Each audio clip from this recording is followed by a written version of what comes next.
All right, everybody, here we are. Welcome to another episode of RV Rental Secrets podcast. I'm your co-host, Garr.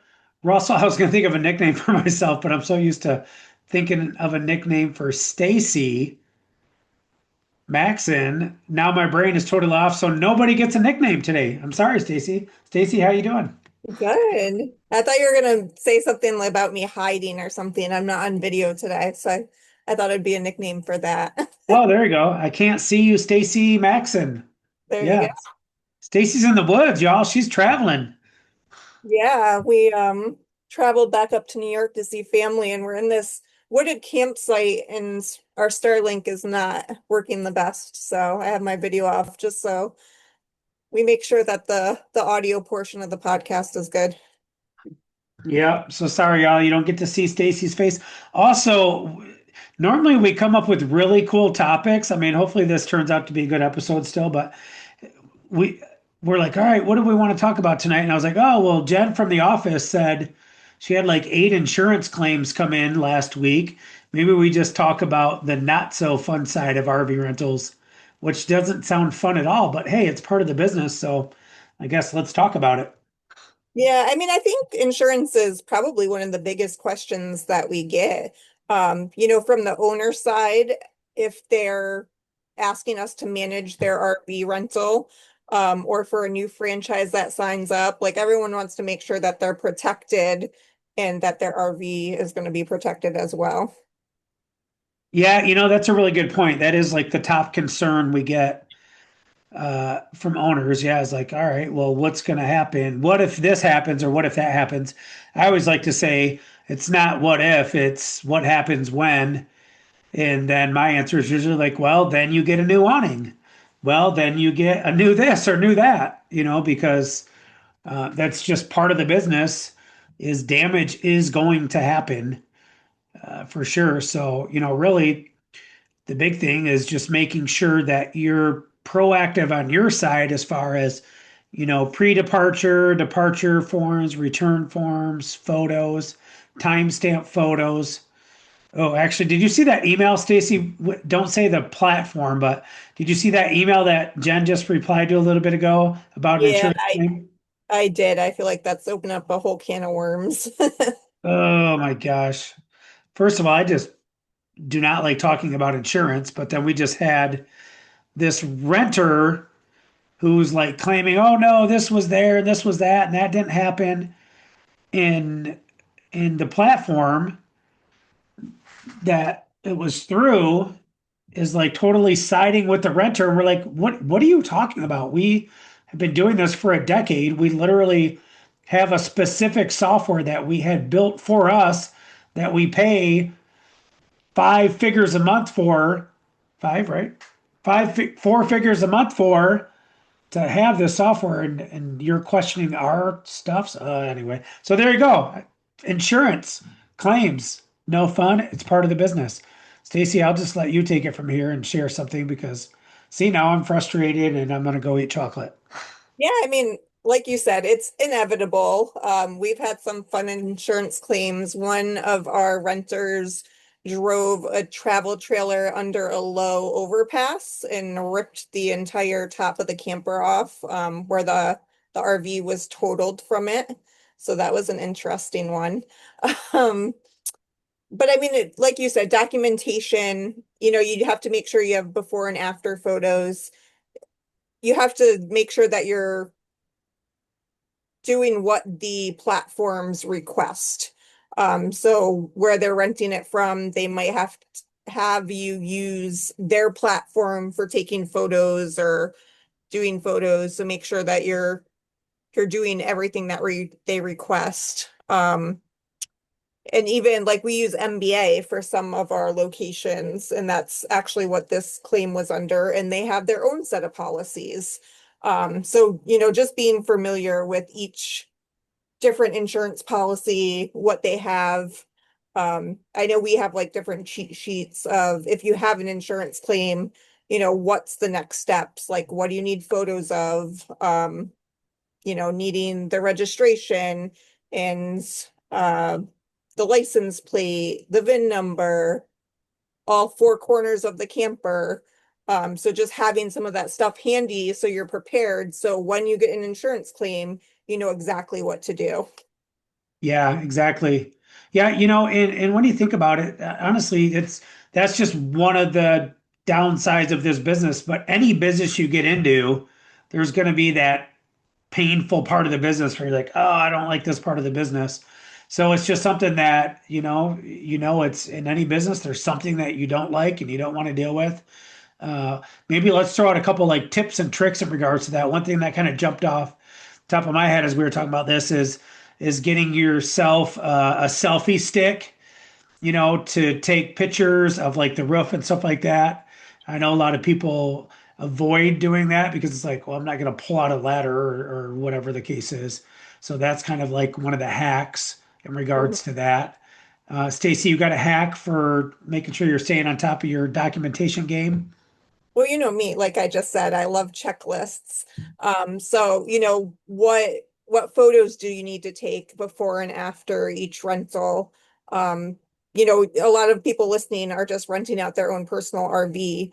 So have a checklist for yourself so that you make sure that you're taking all the photos that you need to take.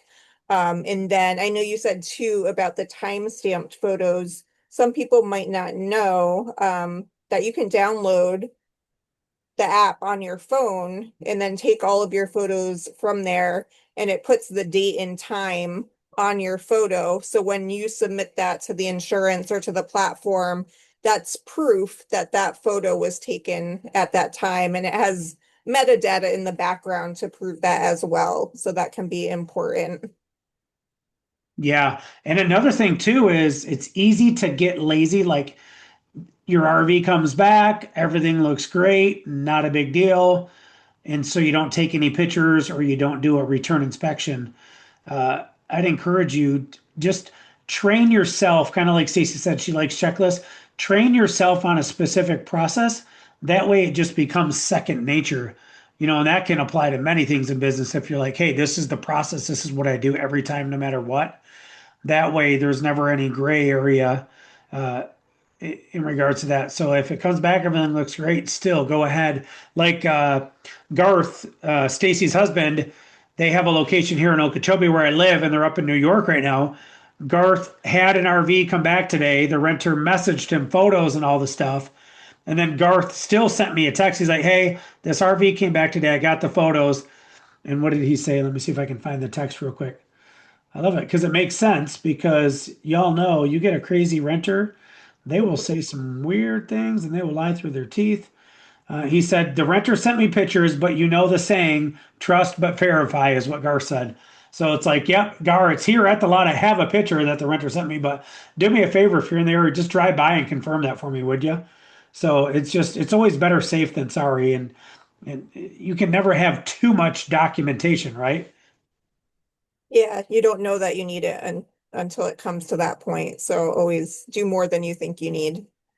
Um, Yeah, exactly. One other thing I thought of that I just want to touch on is most of, I'll say most, I haven't seen a case where it actually happens, but typically the insurance companies don't cover loss of use. So if something were to get damaged where an insurance claim is filed, um, they're not going to cover any rentals that the RV doesn't go out on. So typically what I did, because we were a seasonal location, if it was just like a cosmetic issue and not a mechanical issue, I would continue to rent the RV out till the end of the season and then get all of the damages repaired during our off season. So I think that's like a little tip to think about too. I mean, typically the renter would rather have an RV that has some cosmetic issues than not be able to go on their family trip. So, I don't know if this is ethical, but I don't usually even mention it to the renter ahead of time because it's usually not that big of a deal, as long as everything's functioning properly, it doesn't matter if there's some scratches on the side where someone ran into a post, in the gas station. That's actually the number one insurance claim too. So like doing training with the renters on like how to maneuver in a gas station. No, I think that's a really good point, is especially if it's just cosmetic, if it's like form versus function of the RV, then yeah, I don't think there's any need to raise any concerns, right? Especially for a lot of people that it's like their summer camping trip, right?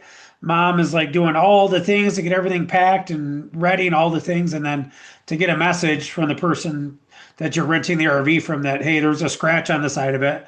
To them, it could get blown way out of proportion when it's typically not a huge deal. And then I guess to speak to that too a little bit more, I was known for never canceling rentals, Stacy. Like, no, I forget, no renter left behind. Like, we do not cancel rentals.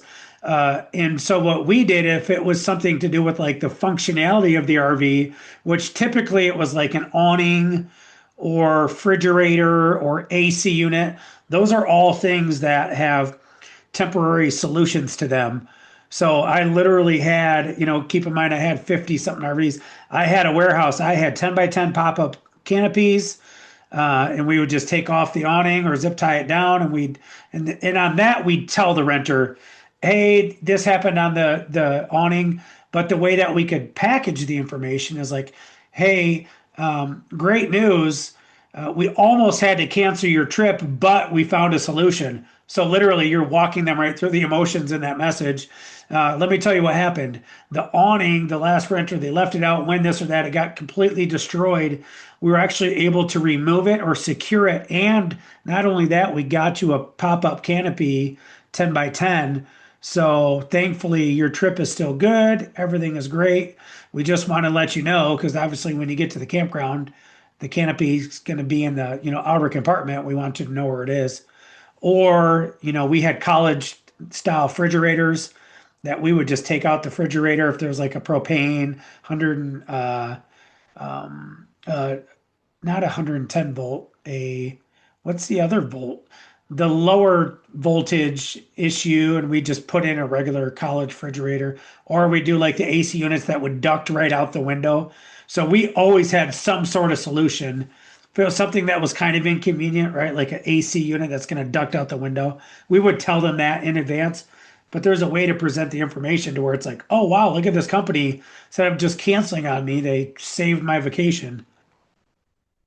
Yeah, exactly. And those I feel like are some of the ones that we got the best reviews on too, because it's like there was an issue, but you were able to solve it. And I feel like people appreciate that more than if everything just goes well.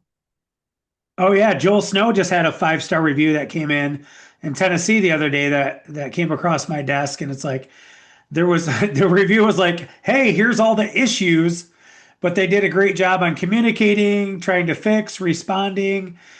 Great company. I highly recommend them." Right? So it was like there's all these issues, but we were responsive and attentive, and they ended up being very happy for that. Very grateful. So yeah, good stuff. Good stuff. So yeah, to recap, yeah, documentation. I like videos. Pictures, are great as well, but I like videos as well because a video you can pause it, you can look at it and stuff. Even if the video, sometimes specific claims they only want like specific timestamp photos, this and that, and the video don't matter to them. But the video can be useful if you're in a dispute with the renter where you can send them the video and say, "Hey, look, here's the video. Pause it right here. You'll see that was not there and now it is." So, and what I also recommended to renters too is for them to do a video on their own behalf too. Hey, do a walk around video of the outside, do a walk around video of the inside. So that way you have documentation as well to protect yourself. And then that can actually come back to be a benefit for you because if you get into a dispute, you can pull up the communication to say, look, I told this renter right here, do a video of the inside and outside. Yeah, exactly. I think that's a great idea. Yeah. All right, we talked about insurance. Whew, we did it, Stacy. I don't think Cool. it's too painful. Yeah, it wasn't too painful. I don't think we have done this before, and Glad that we did. So hopefully y'all are off to a great season. Um, we are in the thick of it now. We've already had several franchisees that are like, "Oh my gosh, here we go!" And hopefully y'all are having an amazing summer with lots of bookings coming. And if you don't have lots of bookings just yet, just wait. Some of your other competitors, when their RV gets damaged and they cancel on the renter, you'll be there and available for them. So be prepared. So y'all have a great season, and we will see you on the next episode.